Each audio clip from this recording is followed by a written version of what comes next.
Alam nyo ba na si Cayetano ang kauna-unahang humarang po diyan sa pagpapalabas ng CCTV doon sa kontratista ng DPWH na bumisita sa mga senators.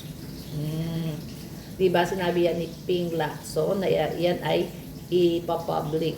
Ipapublic po yan CCTV na yan, pero humarang po si Cayetano. Bakit kaya? Of course, he's protecting Duterte allies. Diba? Dahil sila yung sangkot eh. Duterte allies naman, Duterte senators naman ang mga sangkot, diba? Sama anomalyang flood control project. Isipin nyo ha, gaya ng ginawa nila kay Villanueva na nung sa PIDAC po, 100 million pa lang ang nakukurapot, they protect him already. So ngayon, mas nakapangnakaw pa po ng mas marami.